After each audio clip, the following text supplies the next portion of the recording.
I wanted to know what everything was all about, especially the spiritual realm. I wanted to see what they would tell me that nobody else can see.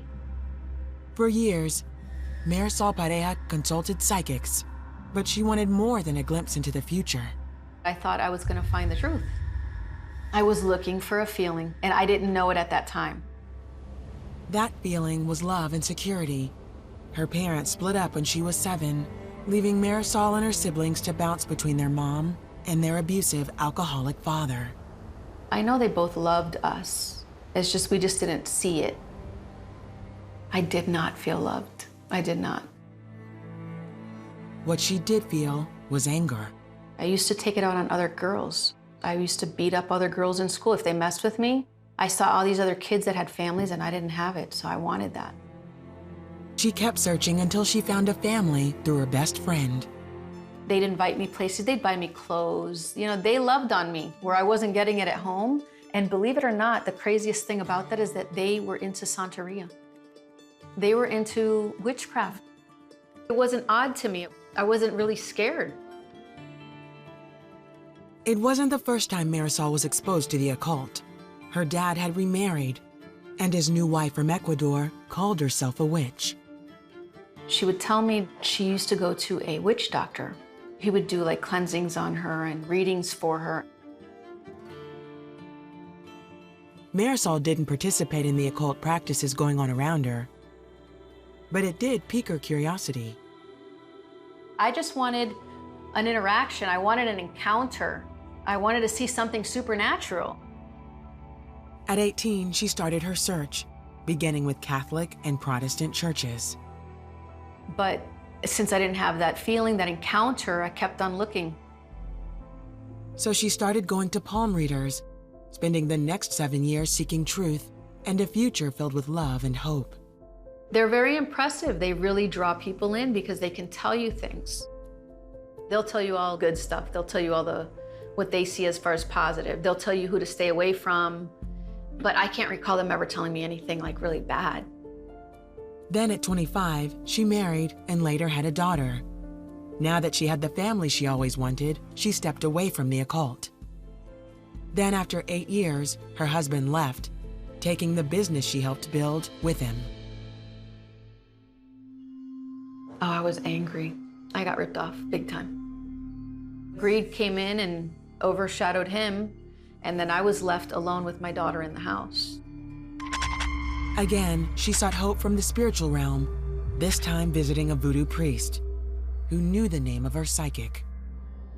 I got goosebumps when he told me that. So what I was seeking, you know, this reality, this feeling, and this supernatural encounter, I found it with this man. So I asked him, how do you know that? And he said, Los Muertos. And I said, Los Muertos, the dead? I can tell that these spirits were pulling on him to tell me other things, like telling him, tell her this, tell her this. As she continued going back for more readings, her circumstances improved. She believed the spirits deserved the credit.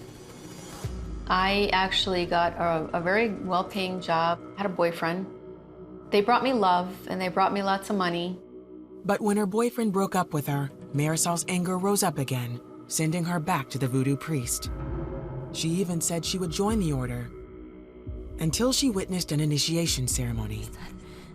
This girl falls on the ground, and they've got all the priests around her. And when she gets back up like this. Her body stands up on its own. Her eyes are in the back of her head. She's totally and completely possessed by some entity that they called up out of the ground with their drawings that they do on a floor. That's an opening to the demonic. And she started like floating around the room. I was in shock. I literally ran out of there when I saw that. At that point, I was scared. I never went back to a psychic ever. More desperate than ever, she took a suggestion from her ex-boyfriend and attended a church service. The pastor was talking about how anger can cause us to do things that are very bad in our lives that we'll regret big time later. I thought, oh my gosh, God knows that I'm angry, and he's sending me this message through this preacher. The encounter I was really looking for was with God. She signed up for a baptism in the ocean, and it was when she emerged from the water that she finally had a true spiritual experience.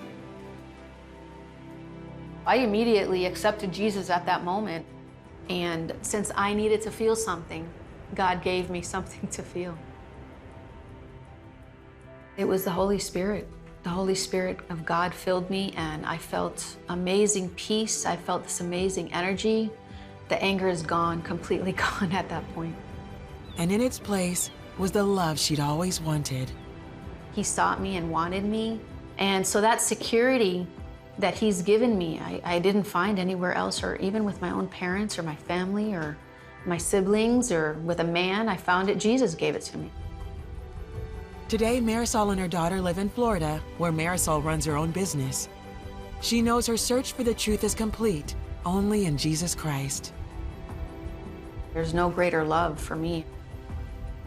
You can always count on God. He's so faithful. He's so amazing.